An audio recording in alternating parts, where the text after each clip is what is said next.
Well, hello, friends. Mark Holmes here with my buddy Cowboy Jobu, and as always, thank you guys for watching, commenting, and subscribing to the Jobu Sports Report, because without you guys, this just doesn't work. It is Wednesday afternoon, and of course, hump day, and I know my man Foots is ready to put a foot in my behind. How are you doing today, Foots? What's going on, brother? Oh, man, there has been so much discussion on Dez Bryant. You know, we always have off-season drama every year. Last year was Tony Romo. This year it's Dez Bryant. I put out earlier today that 12 Up had an article saying that Dez Bryant will be cut after the draft. We've heard guys like Gene Jacques Taylor talking about Dez Bryant needs to go. There's been all kinds of speculation, and I'm going to tell you, I look at Stephen Jones and his body language when he talks about Dez Bryant, it does not look good. But be that as it may, whatever way it goes, we don't know, but we're going to just talk and debate about the merits of him staying and going. Foots, please tell me why we have to keep Dez Bryant. Mark, we got to keep Dez Bryant because it's like we're a better team with Dez Bryant. I don't know how many times I can say that. I know you got some stats for me, Mark. I know you're ready for this debate. I'm bringing my fastball. Look, the world knows that we want Calvin Ridley. So we're going to get held hostage to get Calvin Ridley. Baltimore has a pick at 16. Watch Baltimore. Watch Green Bay. They just lost a receiver in Jordy Nelson. Number two, if we're rebuilding, cool. Draft 1,000 receivers. We just covered ourselves with Allen Hurns. I think that if Cowboys fans will want to draft a receiver, one, don't expect him to come in and change the world. That said, I think that Dez Bryant, it just has to be, we just have to tweak, and we can't put it so much on his coaching staff because we don't know what this coaching staff is going to give us. But I just think that he still can make plays. $8 million, whatever. I know the money. I get the money, Mark. But I still think that he can make plays. I think that you're just a better team. Number three, I want to use a draft resource on getting this defense to elite level. Let's go up. Let's get a Derwin James. I can agree with Let's that. get a Rashawn Evans in the middle. Let's get a Deron Payne. Let's get a defender who can say, now, if you get Rashawn Evans, now you have a linebacker who can free up Sean Lee, who can free up Jalen Smith, Jalen Sean, go get ball. I don't think if you're going to cut Dez Bryant, and now that these reports are getting out, teams know now that Dallas wants to get a receiver. So they're going to hold you hostage if you try to move. To me, if you want to get a receiver in the third round, try to develop a guy, cool. I can't use my first round pick on a receiver, which is what Dallas now, if they're in plans. Because this meeting, we know how this meeting is going to go, Mark. This meeting is going to go, Dez, love you, can't pay you. Cool. You're going to go read between the lines. If Dez doesn't want to take that pay cut, I don't even think that Dez should have to take a pay cut, especially seeing what these receivers got in free agency. He shouldn't. That's disrespectful to Dez. I get the stats that people want to argue. Dez is worth more than that. He's put up more than that. He's been a rock for this franchise. He's been a headache, but he's been a rock. He's been a playmaker. Dak and Dez have to get so next year, if the receiver doesn't work, are we talking about it's time to draft a quarterback? Because a lot of it was on Dak as well. So I just say all that to say, Mark, I'm back to my square point. I'm not going anywhere. I'm still here. Dez Bryant needs to be on this football team. What you got for me, Mark? What I got for you. Okay, those are valid points. I understand where you say that we shouldn't draft a wide receiver in the first round and take on defense. Hey, I love defense. I am a defensive first guy. Believe me, I want our defense built. Now, here's the thing. If your argument is if we don't keep Dez Bryant, we're rebuilding, I think you're wrong on that one. Because if we look at the statistics, let's just talk about 2014. 2014, Tony Romo had statistically one of his most efficient years. Not the most yardage-wise, but one of the most efficient, where the team relied more on a balanced offense with DeMarco Murray rushing for 1,800 yards. And Dez Bryant catching 16 times. Yeah, right. But his numbers that year, 1,300 yards, 88 receptions, 15 yards per reception. Great year. I will not argue with that. But he was only 12th in the NFL in yardage. But Mark. But hold on. Mark, No. It's my turn. It's okay. my turn. Talk to the end. It is. If we go back over the course of the last few years, I know 2015 was an abomination because, Tony Romo got hurt. He was 140th in receptions. And that one, he was injured.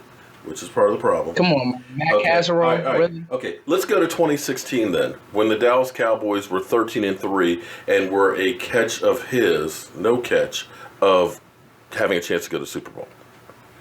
Okay. That year, 2016, he only had 50. That was 2014, Mark. 2013. No. I'm talking. No. You did it 2014. You did it 2014. I'm sorry. 20. Oh yeah. Well, I'm sorry. 2016. 2016.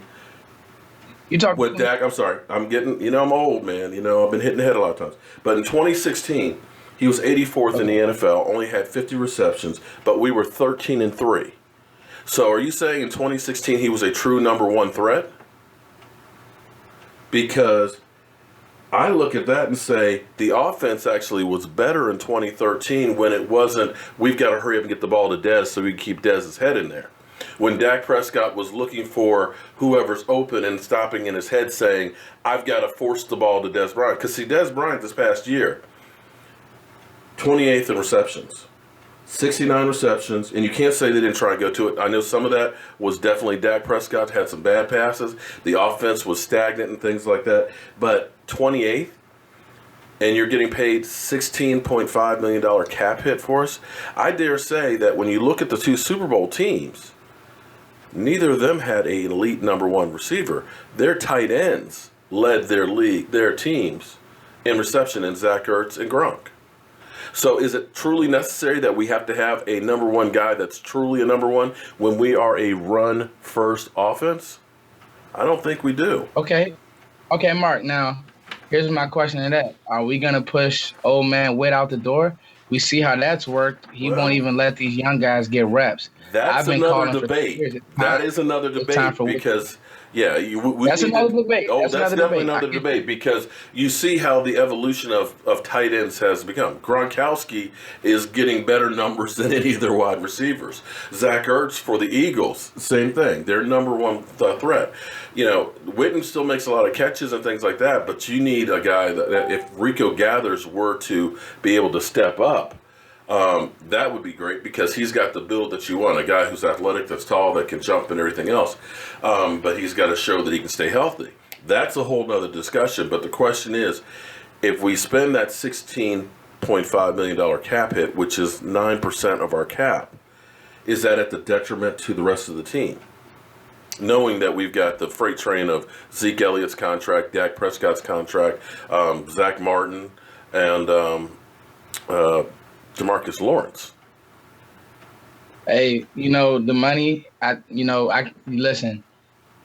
If I'm Dez, if Dez is looking around the league, he's like, nah. The problem is he may have caught the wave at the last minute. He should have asked to be traded or asked for this to happen earlier. Yeah, that's a mess. It's really like, huh? You're right. It is kind of a mess because all the big money has already been spent and things and all that. Yeah, I agree. That's where I thought this would have been resolved before free agency started, not now that we're talking about next week. That's the Cowboys, and that's really bad blood, and that's not a good look if it is, in fact, that they don't reach an agreement. He's on the street. But he will find a job. Let's be honest about that. Let's not be. Yeah, Dez Bryant will find a job. But it's going to be interesting, Mark. I don't think that what Dallas shouldn't do, and I'll end my points on this, what Dallas shouldn't do is pigeonhole themselves in this draft by taking a receiver. I could be completely wrong, and I'll have to come on this show and admit I was wrong. But I wouldn't, especially, with these reports getting out, teams know. We're the most talked about team in sports, period. Without a doubt.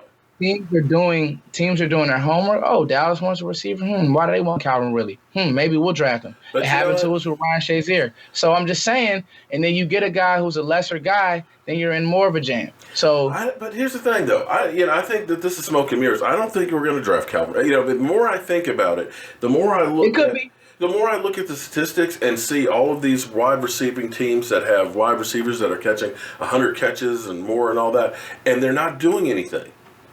It would be something different if the number one wide receiver every year was winning a Super Bowl ring. But as you go back through and look at the statistics, very few of the top wide receivers are getting rings. And in fact, you can look at Odell Beckham, more talent than anybody else, but what has he done for the New York Giants? Haven't won much. It's been a headache. So I agree. Cinco. Listen, So but the focus shouldn't be on that guy. Again, and I've been rethinking because before I kept saying Calvin Ridley, but it's like, wait a minute, stop.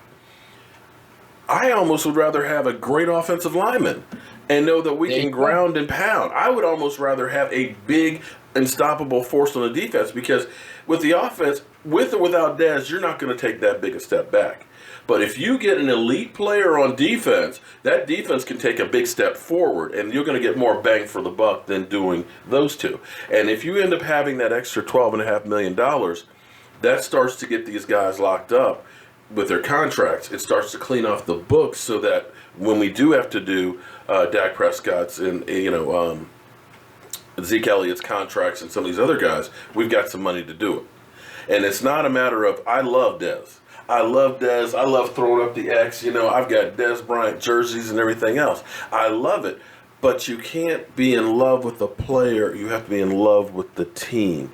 And you have to figure out which situation is the best move to make for the team.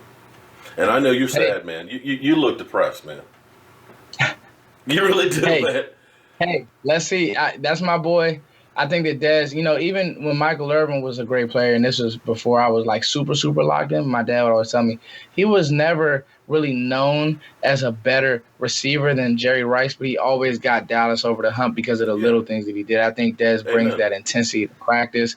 I think he's a gamer. I think, run after the catch is still amazing. So I think he's just gotten a bad rap as being a headache, a non-route runner. Everybody clings on to that. So, hey, let's see, Mark. We're going to keep having this debate. I think people are going to keep watching because one final thought, though, is, and people will say, well, he was injured last year. Well, that's part of the problem, though, too. If you can't stay healthy and stay on the field, your best ability is your availability. And that's a concern, too. I had a person who said to me, why don't we just go ahead and put 2 more years onto his contract and spread it out further? And it's kind of like, no, if he can't perform this year, you don't want to stretch this out even further down the road. It needs to be either you're going to be with them or you're not going to be with them. And that's the bottom line that they have to look at.